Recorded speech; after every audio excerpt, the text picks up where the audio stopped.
Estamos de volta no Jornal de Blumenau, abrindo espaço agora para o nosso bloco de entrevista, hoje para falar do encontro de Stammtisch programado para este sábado na rua 15 de novembro, com Norberto Metti, que é organizador desse evento. Obrigado pela participação, Norberto. Ok, boa noite. É um prazer sempre falar sobre o encontro de Stammtisch, que já está agora na 29ª edição, né? São 22 anos, porque começamos no ano 2000, mas houve um período em que nós fazíamos 2 edições por ano. Então, estamos nesse 22º ano e com 29 edições. Agora, cria-se uma expectativa maior quando a gente teve uma pausa de 2 anos devido à pandemia? Olha, eu imaginei que houvesse um número bem menor de participantes. Em função, porque nós sempre temos grupos que participam de uma edição e se acabam, não participam da segunda, então há uma rotatividade bastante grande de grupos novos. E como por 2 anos nós não tivemos o evento, imaginei que tivéssemos uma redução significativa de número de grupos, mas não aconteceu isso não. Nós temos agora 243 grupos na realidade. Isso é um número, aliás, é um limite até, eu tenho dito que no ano que vem certamente vamos ter que diminuir a quantidade de grupos, porque embora os grupos estejam diminuindo, eles estão engordando. Então tem grupos que tinham, que há 10 anos atrás tinha 25 integrantes, agora tem 70. Mas há um limite de pessoas integrantes? 80 pessoas. É que vai crescendo, o grupo vai crescendo, e isso faz com que a gente tenha... Nós temos o mesmo espaço, é a Rua 15, da Rua Nereu Ramos até a Amadeu da Luz. E se os grupos crescem muito internamente, você tem que diminuir a quantidade de grupos. Então, temos 243 e a Rua 15 está completamente tomada.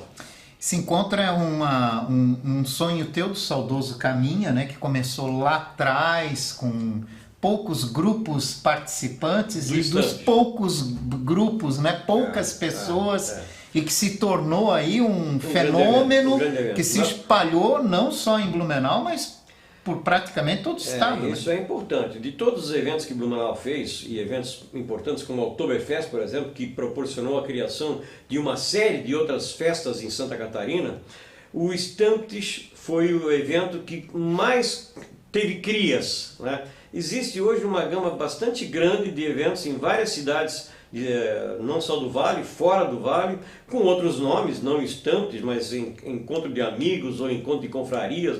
Algumas cidades alemãs usam a expressão Stammtisch e realmente a ideia inicial foi do Horácio Braun. O Horácio, que apresentou lá no ano 2000, quando nós estávamos comemorando os 150 anos da cidade, e eu era uma espécie de um executivo, de um secretário executivo da comissão organizadora. O Horácio apresentou a ideia e ele inclusive foi incumbido de realizar o evento. Mas o Horácio era um campeão em ideias apenas, né? E acabou não realizando. Faltavam poucos dias para acontecer o evento, que estava no calendário das comemorações, e não tinha nada organizado. Foi aí que entrou o Caminha, que eu e o Caminha entramos na história, porque nós já tínhamos aqui na TV Galega um programa chamado Stammtisch. Antes mesmo do Horácio apresentar a ideia, nós tínhamos criado o programa Stammtisch. E aí entramos na discussão, no apoio, mas quem realizou a primeira edição do Stammtisch, quem organizou, não fui eu nem o Caminha, foi o Célio Quinot, o famoso Periquito, que trabalhava no Convention Bureau e que organizou. Na segunda edição, e essa primeira edição foi no mês de agosto, em que às 10 horas da manhã, 17 grupos, às 10 horas da manhã, caiu uma enorme trovoada e o evento teve que ser cancelado e foi refeito em novembro.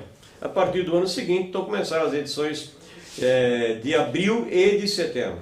E ganhou uma proporção muito grande, né? Ganhando muito espaço ali na Rua 15 de Hoje nós temos inúmeros eventos muito bons, como o de Pomerode, por exemplo, o da Vila Itopava, que esse ano não vai acontecer, mas enfim, há uma série de outros eventos grandes copiando o Stammtisch de Blumenau. Que os grupos não podem fazer nesse sábado lá, Norberto? Quais são as regras? Porque a gente está vivendo um momento delicado, que é um momento eleitoral, no meio de uma propaganda eleitoral e um evento como esse, que reúne milhares de pessoas. É um atrativo para os políticos. E o processo eleitoral que nos tem mostrado assim radicalismo, né? Sim. Que é a maior preocupação que tem, né? Mas nós temos um regulamento bastante rígido, conversamos com os grupos, fazemos reunião técnica, tivemos na última terça-feira a reunião técnica com todos os coordenadores. Aliás, de todas as reuniões técnicas de todos os anos, foi a que teve maior participação. E os grupos estão conscientes, eles não podem ter a música no volume muito alto. Hoje não há mais nenhuma restrição a tipo de música. Houve um momento até que chegamos a ter esse tipo de restrição, especialmente as charangas de clube de futebol, que realmente provocavam uma barulheira infernal, né? Mas hoje não há nenhuma restrição ao tipo de música, se é pagode, se é música alemã. O que a gente controla é o nível do volume, né? E eles não podem fazer fumaça, evidentemente, na frente de lojas. Há alguns locais ao longo da Rua 15, por exemplo, na frente de um banco, em que é possível fazer fumaça, fazer alguma carne que provoque fumaça. Mas na frente de uma loja não dá para fazer isso. Então, existem essas restrições. E com relação à questão da política, também todos foram orientados e ficou claro para todo mundo que não há como impedir, nós estamos numa via pública, não há como impedir, e até salutar que os candidatos passem por lá e cumprimentem as pessoas, não há nenhum problema com isso, não há nenhum problema que alguém seja simpatizante de A ou de B. O que nós não queremos e não aceitamos é que os grupos se transformem numa espécie de cabo eleitoral, de reduto eleitoral. Então, manifestação política não, porque nesse clima de radicalização que nós estamos vendo, seguramente pode ser motivo misturado com álcool, aliás, né? é importante, eu sempre cito isso como exemplo. Quando nós realizávamos um encontro em abril e setembro, de repente eu tive que cancelar o de setembro. E o de setembro foi cancelado por causa da frequência de chuvas do mês de setembro e também porque houve um problema político. O assessor de um candidato acabou batendo no rosto de um outro candidato. E aí eu disse, olha, definitivamente setembro não é o mês ideal para fazer esse tanticho. Vamos lá. Quem não tem grupo, mas quer participar, visitar, conhecer ou passar um tempo ali nesse encontro, é possível? Bom, nós teremos certamente bares e lanchonetes que existem ao longo da 15 disponíveis para vender comida. Mas nós vamos ter um ponto de venda de bebida. Nós temos, na verdade, 5 pontos de comercialização, pontos de venda de cervejarias. Então, na frente do edifício catarinense, é um ponto já bastante tradicional, com mesas, enfim, há um espaço para quem quiser tomar um chopinho gelado. Teremos outra cervejaria lá, na altura do Bradesco, depois no Colégio Santo Antônio, também no Carlos Gomes e lá perto do antigo, além do Banco do Brasil. Então, existem vários pontos de consumo em que as pessoas podem comprar um chopp. Tá, então é possível visitar e participar mesmo sem ser convidado por um grupo. O ruim é o cara que visita e vê aquela grande quantidade de comida e diversidade gastronômica e não pode acessar. Mas é difícil alguém passar esse trecho todo e não conhecer ninguém, né, Norberto? É muito difícil. Agora você tem um vasto conhecimento sobre turismo, né? A gente passou 2 anos de pandemia, gerou muita expectativa. Turismo e eventos foram setores que mais sofreram com essa situação. Qual é a tua expectativa para agora que a gente tem uma pandemia controlada, os eventos retornando? Você acha que os municípios também aprenderam um pouco, vão aproveitar esse momento? A expectativa é a melhor possível. O melhor testemunho disso foi o mês de julho. Nós tivemos um mês de julho ímpar. Eu sinceramente não via há muito tempo um mês de julho com tanta gente na cidade, com uma ocupação hoteleira tão boa quanto nós tivemos no último mês de julho. E isso não se limita a Blumenau, evidentemente, a Pomerode, a outras cidades. Então, aconteceu uma demanda reprimida. As pessoas que viajavam pararam de viajar durante 2 anos, e há uma ansiedade por viajar. Sim. Então houve realmente uma ocupação hoteleira bastante alta no mês e o turismo vai continuar fluindo, ele está retomando o seu caminho. Não chegamos ainda aos patamares que tínhamos antes da pandemia, mas muito próximos disso. Eu acho que nesse aspecto a recuperação foi bastante rápida.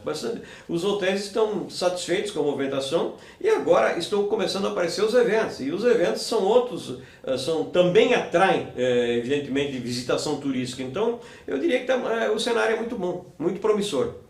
Cria grande expectativa. E onde o senhor destaca que a região do Médio Vale aqui deveria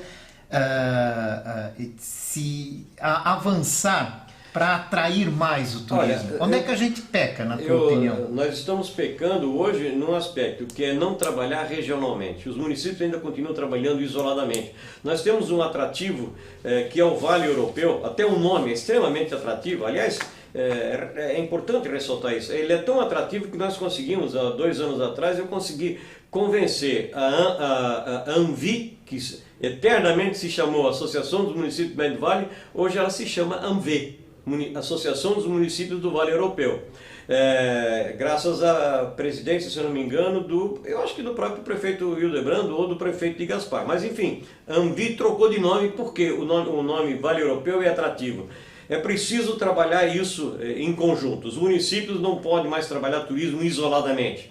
Então hoje nós temos visitação em Blumenau permanentemente agregada a Pomerode. Mas nós não podemos ficar limitados só a Blumenau e Pomerode, temos que trabalhar os outros municípios. Agora mesmo eu estou vendo, nós passamos o dia todo no Museu da Cerveja, que começou hoje a visitação por parte de autoridades e convidados especiais, amanhã abre para o público de Blumenau, e a gente comentou muito isso. Aliás, na entrada do Museu da Cerveja, nós encontramos um mapa do Vale Europeu. Nós já estamos com essa consciência de que é preciso trabalhar de forma coletiva a região. E cresce todo mundo junto. Cresce todo mundo junto, ninguém é concorrente um do outro. Nós complementamos um no outro. Já estou conversando, eu tenho feito um trabalho de assessoramento ao pessoal do Museu da Cerveja, um trabalho de relacionamento com outros atrativos, com o novo parque de Pomerode, com atrativos de Blumenau, enfim, esse é o trabalho de integração que tem que ser feito.